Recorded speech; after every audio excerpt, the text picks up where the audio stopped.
नेतृत्वावरती मोठे मोठे संस्था उभे केलेल्या आहेत आणि त्या संस्था आपल्यासारख्या घाम गाळून रोज काम धंदा करून पैसे जमा करून यांच्यासाठी आपण पैसे जमा करतोय आणि त्यांना खूप काही असं बोलावं असं वाटतं, पण मला ते शब्द नाहीत कारण ते शब्द चुकीचे आहेत. आणि ती चळवळ सन्माननीय श्री नवीद साहेबांनी उभी केलेली आहे. त्या चळवळीचे मार्गदर्शक सन्माननीय श्री नवीद साहेब आहेत आणि आपल्या या नवी वस्तीमध्ये सन्माननीय श्री इम्रान भाई शेख यांच्या नेतृत्वाखाली आता जी चळवळ चालू आहे ती ग्लोरी शाळेमध्ये चालू आहे आणि ती चळवळ आपण पूर्णतः यशस्वी करून घेणार आहेत. त्या चळवळीमध्ये मला प्रत्येक पालकांना आणि विद्यार्थ्यांना बोलायचं है कि तुम्ही त्या चळवळीमध्ये उस आंदोलन में आप शामिल होइए. अपने हक की लड़ाई हमको खुद लड़ना है और आप पूरी ताकत से और अपने हक के लिए आप हमेशा के लिए इमरान भाई का साथ दो, अपने हक के लिए लढिए. ही चळवळ एवढी काय साधारण चळवळ नाहीये. त्या चळवळीमध्ये आपला हक्क आहे आणि ज्या प्रकारे शिक्षण संस्था आपल्यावरती आज आपल्या अंगावरती येतात, कोणाच्या जीवावरती, आपल्या पैशाच्या जीवावरती मोठे झालेत. शिक्षण हा आपला अधिकार आहे. प्रत्येकाने तो अधिकार मिळवायलाच पाहिजे. आपण काही कोणाचे पैसे खाऊन कोणाचं काय नाही. ही कामगार वस्ती आहे साहेब, नवीद साहेब. ही जी कामगार वस्ती आहे इथं खूप कमी अशा पैशामध्ये लोक कामं करतात, दिवस रात्र कामं करतात. परंतु काही अशा शाळा आहेत तर त्यांना त्या गोष्टीची काहीच कल्पना नाहीये. त्यांना त्या गोष्टीची काहीच कल्पना नाहीये. मी तुम्हाला सांगू इच्छितो आणि एक विनंती करतोय की साहेब आपण मार्गदर्शन करता आजपर्यंत करत राहिलात, पण अजून तरी तुम्ही अजून थोडा जोर लावा आमच्यासाठी. कारण की आम्ही असे असंख्य प्रश्न आम्हाला ऑफिसमध्ये येतात. सर समजू तर आपण मुख्याध्यापक म्हणून आपल्याला या गोष्टीची कल्पना आहेत आणि आपल्या कामाचं आम्ही कौतुक करतोय, त्यासाठी आपलं अभिनंदन आहे. परंतु काही अशा शिक्षण संस्था आहेत ना की त्यांनी या प्रकारचे बाजार मांडलेला आहे या ठिकाणी, तर तो बाजार आपल्याला मोडीत काढायचा आहे. सन्माननीय नवीद साहेबांना माझी नम्र विनंती आहे की आपण या सदैव आमचं मार्गदर्शन करावं आणि कुठंतरी लोकांच्या हक्कासाठी आणि लोकांचंही कर्तव्य आहे की त्यांनी आपल्या हक्कासाठी नवीद साहेबांची साथ द्यावी. सन्माननीय श्री इम्रान शेख साहेबांबरोबर कांद्याच्या कांद्या लावून ज्याला आपण म्हणतो त्या प्रकारे पुढे जाऊन या शिक्षण संस्था ज्या माजलेल्या आहेत त्या शिक्षण संस्थेला आपण धडा शिकवल्याशिवाय राहणार नाही. आणि आपण एक निश्चय करावं की या शिक्षण संस्थेला आपण आपल्या हक्कासाठी आपण लढणारच. तर ज्यांचा आपण वाट बघत होतो की त्यांनी आपले दोन शब्द बोलावं आणि आम्हाला मार्गदर्शन करावं, असे सन्माननीय श्री नवीद साहेब यांना माझी नम्र विनंती आहे की त्यांनी आपले दोन शब्द आमच्या इथल्या नवी वस्तीकरांसाठी बोलावं. सन्माननीय श्री नवीद साहेब.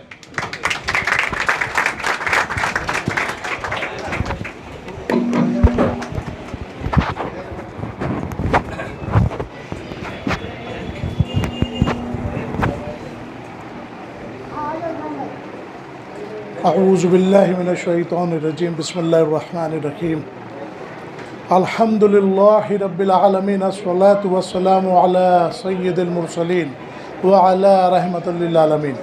अस्सलामु अलैकुम व रहमतुल्लाहि व बरकातहू. मेरे मोहतरम साथियों, मेरे दोस्तों, बुज़ुर्गों और मेरे बच्चों, मैं यहाँ पर इमरान भाई का बहुत शुक्रिया, इमरान भाई की तारीफ़, उनकी टीम की तारीफ़ नहीं करूँगा. मेरी नज़र में ये जो काम हुआ है, सबसे पहले मैं कहूँगा कि ये पूरा जो दक्कन समाज है, जिनके लिए इमरान शेख और उनकी टीम खड़ी हुई है और जो लोग उस समाज के इनके साथ है, मेरी नज़र में वो तमाम की तमाम लोग मुबारकबाद के मुस्तहिक है कि इस पूरे दक्कन समाज के लोगों को मेरी तरफ से बहुत बहुत मुबारकबाद है. बहुत ही हौसला कि भाई आपने बहुत ऊंचा और बेहतर काम किया है. रहा सवाल हमारे भाई ने यहाँ जो कहा कि भाई इनको आगे पीटीए में और जो स्कूल की इतनी बदनवानी, धांधली, इतनी मनमानी जो चल रही है, तो मैं मेरी तरफ से, मेरी टीम की तरफ से आश्वासन दिला दूँ इंशाअल्लाह अज़ीज़, हम लोग जब तक इस मुहिम को फ़तेह नहीं कर लेंगे, इंशाअल्लाह अल्लाह की मर्ज़ी रही तो हम आखिरी सांस तक इसके लिए लड़ेंगे. ये हम लोग का इरादा है.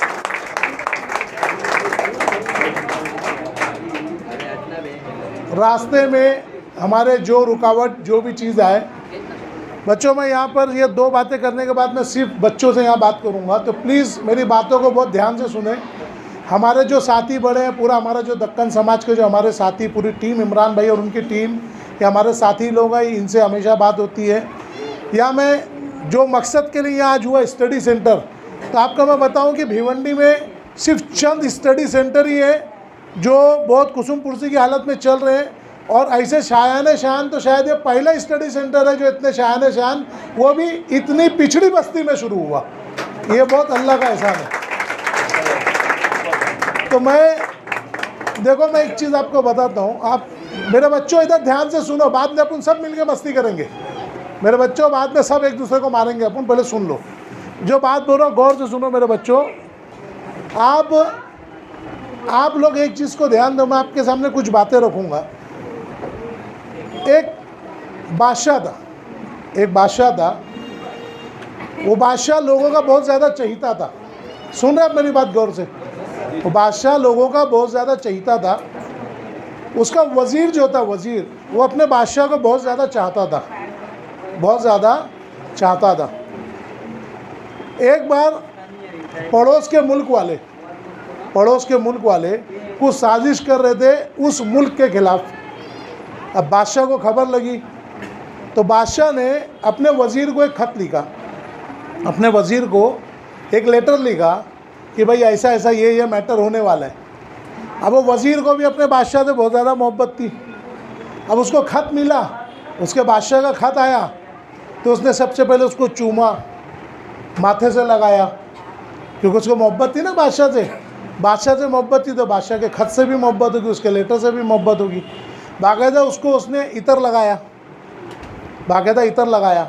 मखमल के कपड़े में अच्छे से उसको लपेटा, चूम के सर पे रखा और महल में सबसे ऊंची जगह पे रखा। जो वज़ीर को महल दिया गया था उसमें सबसे ऊंची जगह रखा उसने। बोले यार मेरे बादशाह का ख़त है, बहुत अजीज़ है, बहुत कीमती है, तो उसको बहुत रिस्पेक्ट दिया उसने, उस ख़त को बहुत ज़्यादा इज्जत दी, बहुत ज़्यादा रिस्पेक्ट दिया, चूम के सर से लगाकर उसको ऊंची जगह पर रख दिया। बात समझ में आई? अब कुछ हमले हुए, बहुत ज़्यादा नुकसान हुआ, लेकिन बादशाह खुद बहुत बहादुर था तो अपनी फ़ौज लेकर वक्त पर पहुंच गया और बाकायदा सामने वाले मुल्क के या जो भी दुश्मन थे उनके अटैक को रोकते हुए भारी नुकसान हुआ, लेकिन बादशाह बिल आखिर जीत गया। अब उसने अपने वज़ीर से कांटेक्ट किया कि भाई मैंने तुम्हारे को जब ऑलरेडी वक्त से पहले आगाह कर दिया था, दुश्मन मुल्क हमला कर रहा है कि भाई मुझको तुम्हारे पास आना था और इस तरीके से तुमको यहाँ तैयारी करना, तुमने किए नहीं, हमको इतना नुकसान नहीं होता, हो सकता है बगैर नुकसान के हम जीत जाते। तो बोले तुमने ख़त किधर रखा है? बोले है ना बादशाह सलामत। बोले मैंने उसे चूमा भी, माथे से भी लगाया, सर पे भी रखा, इतर लगाकर सबसे ऊंची जगह रखा। अरे बोले नालायक, मैंने वो ख़त तुझे चूमने, चाटने, अतर लगाने नहीं दिया था। उस ख़त को खोल के पढ़ता, उसमें मेरा मैसेज, मेरा पैगाम क्या था, मैंने क्या बात बोली थी उसके अंदर। तो वहीं पर वो सर पीट कर रह गया। आज बिल्कुल यही चीज़ बादशाहों के बादशाह, हाकमुल हाकिमीन, अल्लाह रब्बुल इज़्ज़त का कलाम, उसकी चिट्ठी, उसका लेटर हमारे पास है, लेकिन हम उसको खोल के पढ़ते नहीं, समझते नहीं, उसको देखते नहीं, बस उसको चूम रहे हैं, चाट रहे, अतर लगा रहे, जुज़दान में लपेट रहे, सर पर रख रहे और घर में सबसे ऊंची जगह पर रख रहे। जबकि वो किताब हमको ज़िंदगी के हर मरहले से, हर नुकसान से, हर तरीके से हमें ज़िंदगी कैसे गुजारना, कैसे जीना, कैसे मरना, पैदा होने से लेकर मरने तक, दुनिया जब से बनी है तब से क़यामत कायम होगी और क़यामत के बाद के हालात आने वाले हैं, तब तक का पूरा मुकम्मल मालूमात उस बादशाह, उस हाकमुल हाकिमीन की उस चिट्ठी, उस किताब, उस कुरान मजीद के अंदर हमारे को दिया गया है। लेकिन हम उसको चूम रहे, चाट रहे, सर पे लगा रहे, लेकिन खोल के पढ़ नहीं रहे। हम ये दुनियावी लाइब्रेरी, दुनियावी किताबें बहुत पढ़ लेंगे, बहुत समझ लेंगे, लेकिन ये दुनिया ही के तक है। हम यहाँ पढ़कर बहुत बड़े प्रोफेसर, डॉक्टर, इंजीनियर, वकील, दुनिया के सबसे बड़े साइंटिस्ट, सबसे बड़े स्कॉलर भी बन गए, लेकिन जो असल किताब जो हाकमुल हाकिमीन ने हमको दुनिया में हुकूमत कराने के लिए भेजी है, ये वो किताब, वो चिट्ठी, वो लेटर, वो नुस्खा है जो हमको पूरी दुनिया पर इमामत कराएगी, यानी हुकूमत कराएगी। उसी चीज़ को एक शायर ने कहा, सबक पर फिर सदाकत का, शुजाअत का, अदालत का, सबक पर फिर सदाकत का, शुजाअत का, अदालत का, तुझसे लिया जाएगा काम दुनिया की इमामत का। वो मुअज़्ज़ज़ ज़माने में मुसलमान होकर तुम हुए खार तारीक़े कुरान होकर, छोड़कर कुरान मुस्लिम हक से बेगाना हुआ, आप भी रुसवा हुआ, दीन भी रुसवा किया। तो हमारे जो असल इल्म है जो असल हमारा इल्म है, रूहानी इल्म, जो हमको ना सिर्फ दुनिया में बल्कि इस दुनिया की ज़िंदगी के बाद जो आखिरत कायम है कि वहाँ भी हमको काम आएगा, तो ये इल्म सबसे अहम है। जब अल्लाह ने इतना अच्छा एक माहौल आपको यहाँ मुहैया किया है, सब किया है, तो जो असल चीज़ है इल्म, उसके तरफ भी ध्यान दो। अपनी तमाम मसरूफियात के साथ हम दूसरी मसरूफियात भी रखते हैं ना, किसी को भाई अगर पढ़ना है तो पढ़ने के साथ कुछ गेमिंग इंटरटेनमेंट भी करता है, तो भाई इस तालीम के चक्कर में जो असल तालीम है उसको हम ना भूलें। तो इंशाअल्लाह अल अज़ीज़ ये मैं ऐलान करता हूँ इमरान भाई उनकी टीम की तरफ से कि आप बच्चों का जब एक अच्छा बैच बन जाएगा, आप स्टूडेंट्स का जब अच्छा ग्रुप, एक अच्छा बैच पड़ जाएगा, तो इंशाअल्लाह तुम लोगों को बुनियादी अरबिक तालीम, बुनियादी इस्लामिक नॉलेज, कुरान की तालीम, मुख्तसरन कुरान, शॉर्ट में कुरान किस तरीके से समझा जाए, अल्लाह ने क्या अहकाम हमको 1500 साल से दिया है, इंशाअल्लाह उसका इंतज़ाम हमारी टीम, आप हमारे बच्चों के लिए करेगी, जो दीन दुनिया दोनों में आपको काम आएगा इंशाअल्लाह जी। ठीक है, अब इसमें मज़ीद आगे बढ़ते हुए हम इस चीज़ को देखते हैं कि जैसे इमरान भाई ने यहाँ पर आपके सामने लाकर रख दिया एक चीज़ को इमरान भाई ने यहाँ पर लाकर रख दिया। मैं इसका आपको एक बहुत अच्छी एग्जांपल देता हूँ कि किसी चीज़ को, नेमत को, ये जो किताब या लाइब्रेरी ये नेमत है। जैसे हमारी एक बच्ची ने कहा ना कि book is the ocean of knowledge, तो ठीक है एक समंदर है, कब तक है? हम अगर एक गिलास में पानी रखा हुआ है उसको देखते रहेंगे तो हमारी प्यास बुझेगी क्या?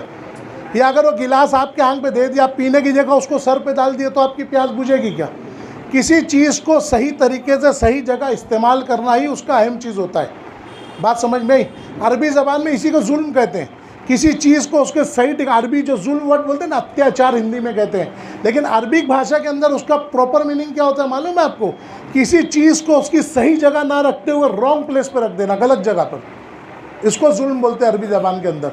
तो जो किताब है या किताब से जो इल्म इस्तेफादा आपको करना है, मैं इसकी जगह आपको एक छोटी सी मिसाल देता हूँ।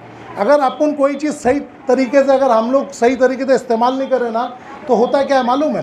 देखो आप स्टूडेंट, आप ध्यान से सुनो। एक अंधा था, गौर से सुनो आप लोग, एक अंधा था, अंधा। उस अंधे को खीर दी गई खाने को। क्या दिया गया? खीर अंधे को।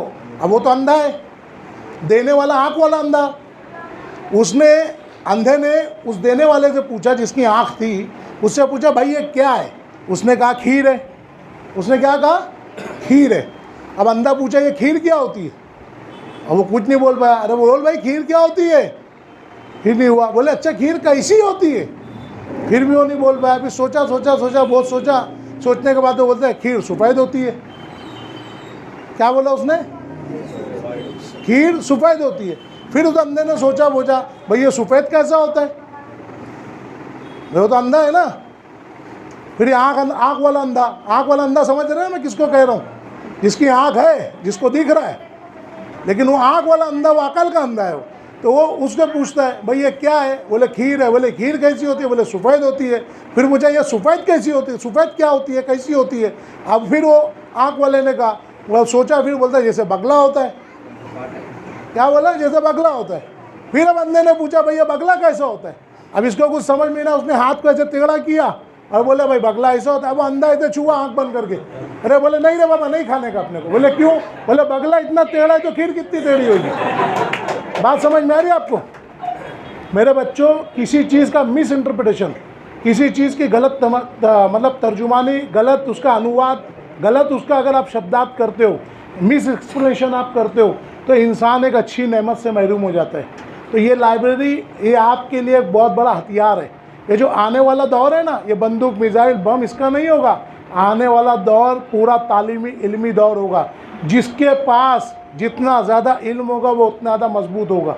एक बात समझ लो, क्या दुनिया की एक छोटी सी आप सुई लो कि बहुत बड़ा मिसाइल लो, ये क्या ऑटोमेटिक बन गई? ये सब कुछ ना कुछ इल्मी बुनियाद पर बनी, इसके फॉर्मूले हैं, बनने के कुछ ना कुछ थ्योरीज है। उस बिना पर थ्योरी आई कैसे? इल्म के ज़रिए। तो जब तक आप इल्म नहीं सीखोगे सही तरीके से, नहीं आपको हमारी टीम ने, हमारे भाइयों ने आपको यहाँ करके तो दे दिया, लाइब्रेरी दे दी, टीचर दे दी, लेकिन ये जो अंदर से एक जज्बा होता है ना सीखने का, ये जब तक आप लोग के अंदर नहीं होगा मेरे बच्चों, आप लोग इस चीज़ को नहीं समझ सकते। और दुनिया में सबसे ज़्यादा अहमियत अगर किसी चीज़ को देना, अपने स्पोर्ट्स से, अपने खाने से, अपने उठने से, अपने बैठने से, तो इस इल्म सीखने को दो। देखो इल्म एक ऐसी चीज़ है ना, अगर एक बार रूट के चला गया तो वापस नहीं आएगा तुम्हारे पास।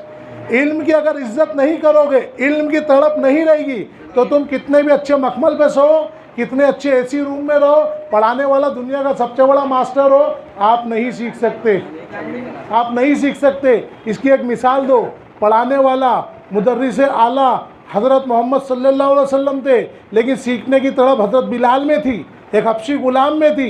अल्हम्दुलिल्लाह अल्लाह ने उसको इल्म से मुनव्वर कर दिया। वही एक अपने वक्त का सबसे बड़ा बादशाह, सबसे बड़ा सरदार, सबसे बड़ा आलिम उमर बिन हश्शाम, क्या नाम था, जिसको दुनिया अबू जहल के नाम थे, अबू यानी फादर, बाप, जहल यानी जहालत, इलिटरेट अनपढ़ गंवार, उसको क्या टाइटल मिला, अबू जहल यानी जहालत का बाप। उसका नाम क्या था, उमर बिन हश्शाम। टैलेंटेड था, सब था, लेकिन तड़प नहीं थी उसके अंदर हक कबूल करने, सच सीखने की, तो उसको टाइटल क्या मिला, जहालत का बाप, नाम था उमर बिन हश्शाम। तो सिखाने वाला कौन था, मखलूक में सबसे आला, सबसे अफजल मोहम्मद सल्लल्लाहु अलैहि वसल्लम। एक हबशी गुलाम में तड़प थी तो अल्लाह ने उसका नाम जन्नत में लिख दिया, और उसका नाम हमेशा के लिए जहन्नम में। तो तड़प आपके अंदर चाहिए बच्चों, तड़प रहेगी तो वो होगा। देखो मैं इसकी एक मिसाल देता हूँ आपको, एकदम एकदम आसान चीज़ है। अगर आपको दुनिया को कब्जा करना है, इल्म की तड़प अपने अंदर रखो, इल्म सीखने का जज्बा अपने अंदर रखो, और एकदम वही चीज़ अपनाओ जो मैं वाकया आपको बता रहा हूँ। एक आदमी था, उसका हाथ नहीं था, राइट हैंड नहीं था। एक शख्स था, तुम्हारी तरह एक बच्चा था, सुनो गौर से, प्लीज़ बेटा बात मत करो, सुनो इधर। एक स्टूडेंट था, उसका एक हाथ नहीं था, राइट हैंड नहीं था उसका। अब उसको एक शौक़ लगा था, मैं मार्शल आर्ट सीखूंगा, कराटे। समझ रहे आप लोग क्या सीखने बोला उसने, कराटे, मार्शल आर्ट, फाइटिंग सीखूंगा बोले मैं। अब वो जो उस्ताद के पास भी जाता, वो उस्ताद उसको नकार देता। क्या बोलता, अरे यार तेरा तो एक हाथ ही नहीं, तू क्या सीखेगा, और सामने जो भी सीखने वाले दूसरा स्टूडेंट उसको दो हाथ है, तो कैसे क्या, अगर तू कुछ सीख भी जाएगा तो एक हाथ होने की वजह तो एक हाथ से कितना लड़ेगा, तू हार ही जाएगा। कोई उसको सिखाता नहीं था, फिर भी उसने कोशिश की, मेहनत की, बहुत सारे उस्तादों के पास गया, तो एक शख्स उसको आखिरकार सिखाने को तैयार हो गया। गौर से सुनो बच्चों जो बता रहा हूँ, ये तुम्हारी ज़िंदगी। बच्चे लोग इधर ध्यान दो, बस ज़्यादा नहीं लूँगा आपको, और 2-5 मिनट बस, ज़्यादा नहीं लूँगा, फ्री कर दूँगा आपको इंशाल्लाह। तो इधर ध्यान दीजिए, मैंने पहले एक चीज़ क्या आपको बताया, आपको कोई चीज़ इल्म अगर सीखना है तो आपके अंदर इतना कॉन्फिडेंस होना चाहिए कि आप सही तरीके से उसको सीखो, एतमाद मत छोड़ो अपना, और बाकायदा सही तरीके से उसको सही लाइन पे, सही मार्गदर्शन पे अगर सीखोगे तो ही वो चीज़ आएगी। नहीं तो कितनी भी किताबें रख लो, कितना भी इल्म सिखाने वाला कितना भी अच्छा है, वो आपको नहीं सिखा सकता जब तक आपको खुद उसकी तड़प और शौक़ ना हो।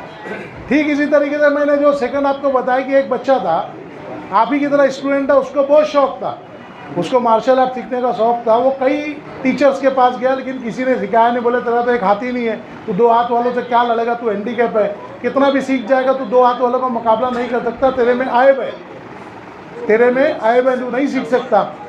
अब बड़ी मुश्किल से वो ढूंढते ढूंढते, इधर ध्यान दो बच्चे लोग, ध्यान दो इधर, बड़ी मुश्किल से वो ढूंढते ढूंढते एक मास्टर के पास गया, एक मास्टर उसको मिला। अब वो मास्टर उसको बोलता है ठीक है बेटा मैं तुझे सिखाऊंगा। अब उसने प्रैक्टिस शुरू की, सब की, ये सीख भी गया पूरा सब, लेकिन फिर भी ये हैंडीकैप था, अपाहिज था, अधूरा इंसान था। तो उस मास्टर ने जब उसको उसका नर्वस, उसकी मायूसी देखी ना, तो उसको बोले बेटा मैं तेरे को एक दाव सिखाता हूँ, एक ट्रिक सिखाता हूँ, एक टेक्निक सिखाता हूँ, एक टैक्टिस। तो वो जब भी कभी तेरा कहीं किसी से मुकाबला होगा, कोई कंपटीशन में तू जाएगा ना, ये टैक्टिस तू अपनाएगा ना तो हमेशा तू जीत जाएगा, कभी कोई तुझको हरा नहीं पाएगा।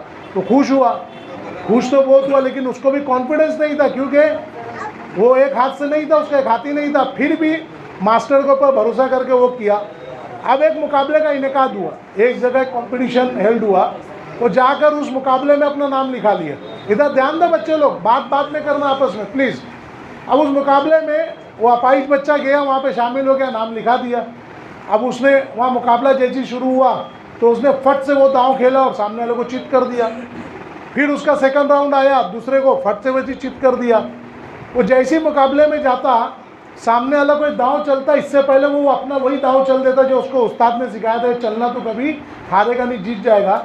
और वो इसी तरीके से करते करते वो फाइनल में पहुंच गया। जो फाइनल विनर था, वो फाइनल विनर को भी उसने, जो लास्ट ईयर का चैंप था, उसको हरा दिया। अब वो सब हैरान कि एक हाथ से लड़ता है और फ़ौरन चित कर देता है। इतने सीनियर मतलब प्रैक्टिशनर्स को भी उसने चित कर दिया, पुराने खिलाड़ियों को भी।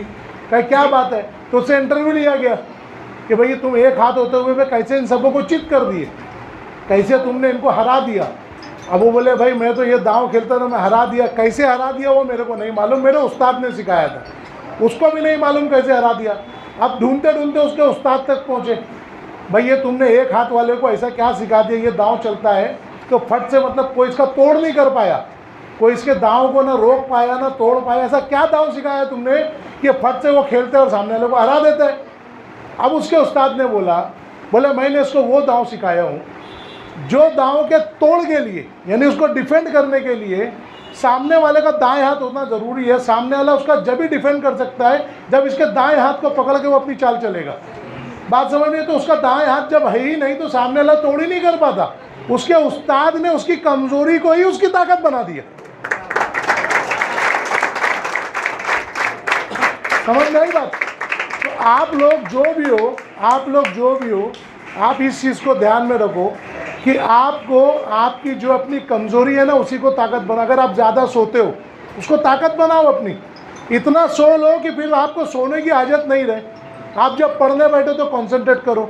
आपको खेलने की आदत है ना, इतना जी भर के खेल लो ना कि जब आप पढ़ने बैठो तो आपका माइंड डिस्पर्स नहीं हो, कॉन्सेंट्रेट रहे एक जगह पर, एक जगह आपकी तवज्जो मरकूज हो, ध्यान केंद्रित कर सको आप। तो अपनी कमजोरी को अपनी ताकत बनाना सीखो। बात समझ में आई?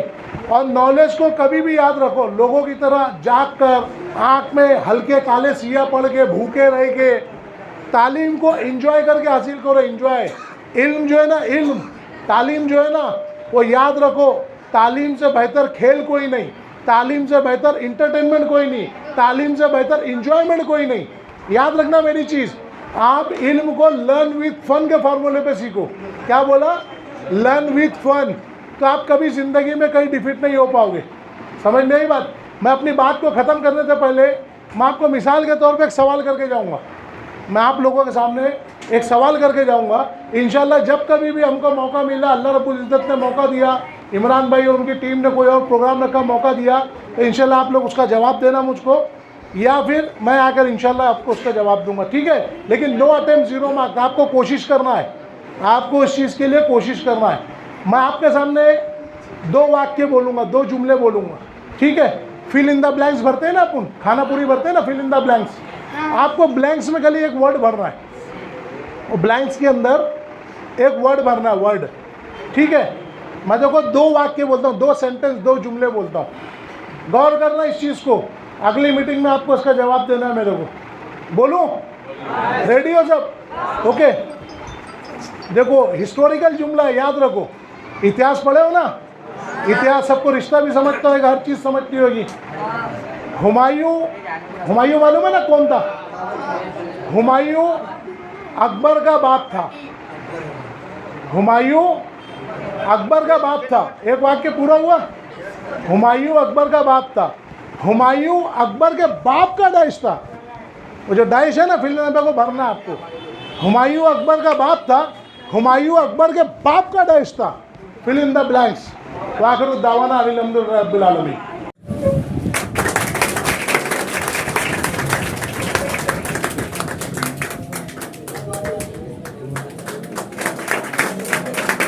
टाळ्यांचा आवाज खूप कमी आहे, खूप कमी आवाज, जोरात टाळ्या वाजवा.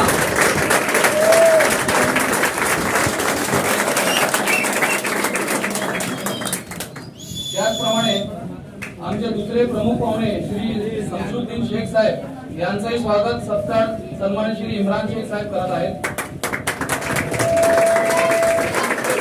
आवाज थांबला नाही पाहिजे, जोर से आवाज करो. ये बड़ा काम अपने एरिया में हो रहा है, इसके लिए समझो.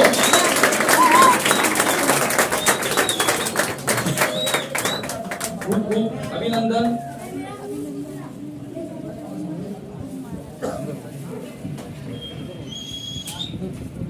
तर